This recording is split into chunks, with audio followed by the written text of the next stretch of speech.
Billy Graham said it like this: God's given us two hands, one to give, one to receive. Nothing wrong with receiving, but most of the church only uses their receiving hand. We need to give, especially through social media now, we need to give, so that there is an equal balance.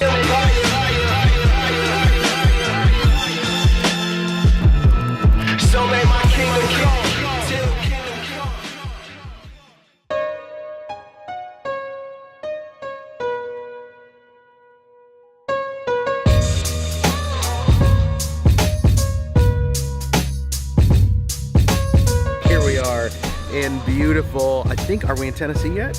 On our way over to Cleveland, Tennessee, with the man, the legend, the myth, Perry Stone. Some of the older generation watching, you may be familiar with Perry Stone. He's been just an incredible blessing to the body of Christ for so many years. We're on our way there. They have this mass youth gathering called, what is it called? It's called something awesome. And we're on our way to go lead the next generation in worship, and it's going to be absolutely outstanding. My eyes are closed because it's very bright out here. Let's do this. Boom.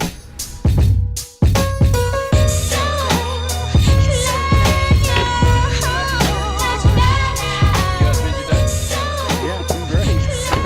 How are you, man? Good to see you. Bless you. Good to see you. Just got here to the Omega Center, Perry Stone. We are here with thousands of kids. I call them kids. They're like half my age. Guess that's a kid. No, I'm still a kid. And it's gonna be a blowout, man. Unloading. Gonna get that worship on. Oh, is Dab still in? No. Okay. Sorry. Sorry, Blood. Sorry, Blood. You came in November. I hopped on in I came in October. Oh, October and November. Yeah. October 1st. And then you came in December. He'd been in for like a month, and he was like, I came in, he's like, it's all right, man, you can get under my wing, I'll teach you everything I know. Yeah, then the first week, Rick's like telling you to raise me up. Yeah, I was like, Nate, raise him up. You're like, Oh, somebody had to raise you up. No one could. What is but this, that was a part of me Joby? raising up Taylor, is telling somebody else to raise him up, because that actually raised him up, and then that raised me up. Hey!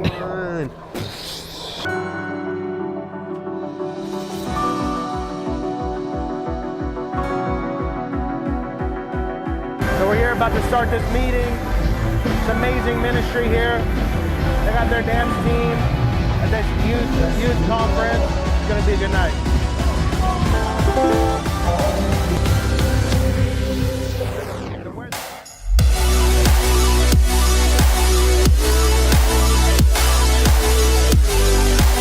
Y'all ready?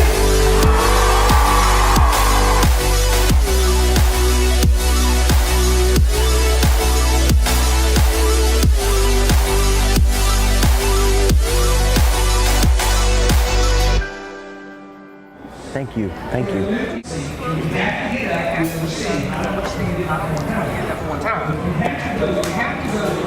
Just finished. Sound was rough. Presence was strong. When are you playing, or did you play last night? I played last night and this morning. Okay. We'll probably switch off some tonight. Sure. But how long are you here for? Tonight and tomorrow morning. Okay. And we fly home tomorrow afternoon. I see all your kids here, man. Yeah, got the full squad out here, man. So Cool, you doing man. good, man? Doing amazing, man. It's good to see you. Where you been? You know what, man? I've been home. I've not really. We've kind of like 3 or 4 times in the past 4 months or something. Oh, that's awesome. Me, 0. I think you went out a couple international ones. I started this thing called Worship Coach. I think I told you about it. It's just exploded, man. I've been seeing it. Tons of people are jumping in. So that's been going good. We just started an ad agency, so all the stuff we've been doing on social media, a bunch of people have been asking about it. How are you doing this? So we just started helping people with their social media, blowing up their social media. Wow. So we've been doing that, and I've been home just building those, and just, my kids are small, you know what I'm saying? I got a 1-year-old, 3-year-old, and my 9-year-old daughter, and I'm just not trying to be away from them all the time, you know what I'm saying? Sure. But still coming out and still doing stuff, you know? Yeah. But honestly, just through social media, we're able to impact and touch more. It's a whole nother way. More. You know what I'm saying? Oh yeah. So it's been pretty cool, man. What's up, bro? It's good to see you, man. What's your name? Marcus. Marcus? Good to meet you, man. Good to meet you. I like those ones, man. You like that? Looking fresh. Thanks. I'll just introduce you to Rick. No, I know Omar. You know Omar? I met him from Atlanta like a couple years back, something like He's that. one of my adopted sons right here. Oh yeah. Yeah. For real, right? Yeah, real Yeah. How many you've adopted a bunch of kids? About 15 actual adoptions over the years. Wow. We need to lead by giving. Value, because whenever you're consistently putting value in front of your online audience, you're going to build relational equity in them, which means the more you build value into them, the more they're going to want to answer your ask. Does that make sense? Because Billy Graham said it like this, God's given us two hands, one to give, one to receive. Nothing wrong with receiving, but most of the church only uses their receiving hand. We need to give, especially through social media now, we need to give, so that there is an equal balance. This is about building, it's not about who has the most followers, it's not about, it's not only about, here's my new cup of coffee or here's my puppy. It's about value being put in front of your audience. Everybody talks about, ask, I'll give you the nations, Psalm chapter 2. There are 2 billion daily users on Facebook alone. That's larger than a nation. If Eddie has 100K following him, that's a city. You know what I'm saying? You want to talk about touching the nations? You do it like this now. That's it. That's why you got to go all in on this stuff. I love that. Yeah. Y'all have a whole entire crazy crew running around. If 2 or 3 of y'all just said, look, I'm going to do 1 quote a day, I'm going to do 1 video a day, and we're going to do 1 blurb or 1 IGTV a day. Eddie will crush. He'll add 100K by this time next year.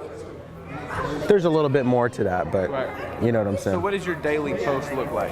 I'm lacking right now because I've actually been, in the past month, I've just been spending time with my family and purposefully not, whatever. I'm not traveling. I'm not doing much right now. This is one of the first things I've done. This is one of the first things we've done all year. Yeah, this is the first full Yeah. So, because I've been home impacting more from this than going out and just killing myself on the road 24/7. So when we're in our flow, it's 2 to 4 times a day. Really? 100%. Wow. How many times do you want to feed your kid a day? Of course. Once? No, I want to feed them 2 or 3 or 4 times a day, because the more you feed them, the better they're going to grow. Just got done for the night. We are going to go get some rest. It's been a long day. We led worship this morning, had a 4-hour drive, had a blowout on the way here, got here late, led worship, and we're wasted, man. It's been a great day. We're coming back tomorrow morning to do it all again. Let's do it.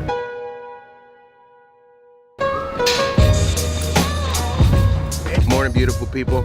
I'm eating some oatmeal, and we're on our way to do the last meeting of the weekend here, Cleveland, Tennessee.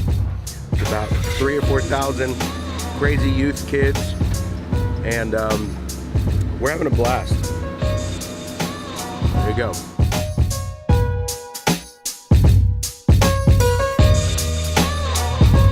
Where you going?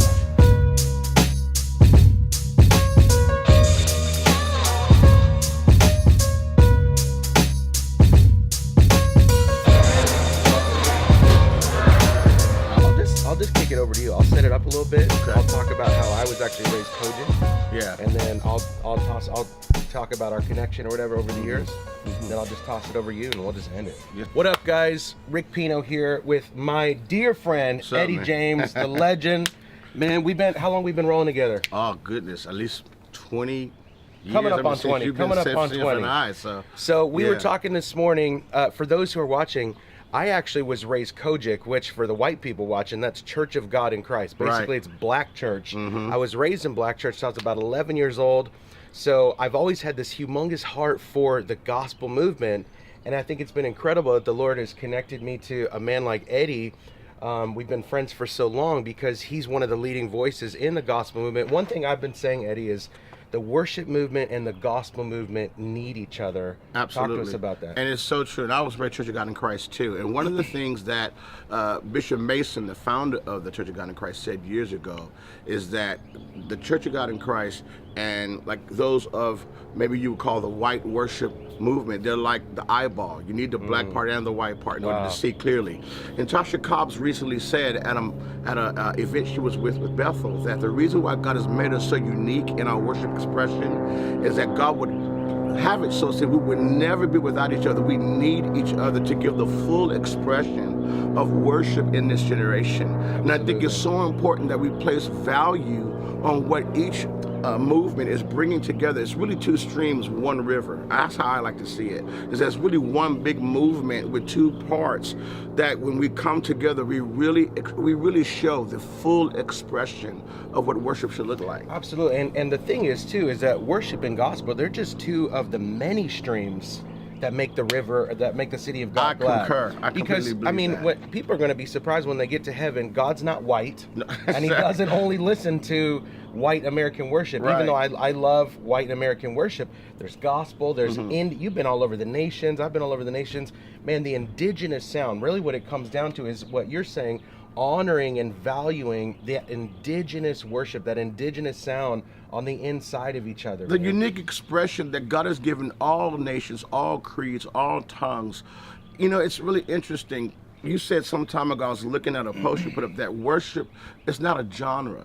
It's not a specific style. It's not some specific, you can't say, well, this is worship and this is, but it's exalting Jesus, is giving glory to His name. And I think it's important that we as a people place the value the heaven places on the unique worship, music, how they express, how they dance, how they lift up the name of the Lord. Man, I was just in Africa, bro. Wow. And they were up there just magnifying God, bro. Some of the stuff they were doing is so unlike what I'm accustomed to. Sure. But I'm telling you, I could just feel the pleasure of heaven over it. And God says, I honor that just as much as I honor what you all do in America. And it just really blessed me. There is a river whose streams make glad the city of our God. Listen, we need each other. Every one of us carries a special and unique piece. Absolutely. And I love what you said. The black eye and the white part of the eye and the black part of the eye need each other So that we can see so clearly. that we can see clearly. Thank Yeah. you, Eddie.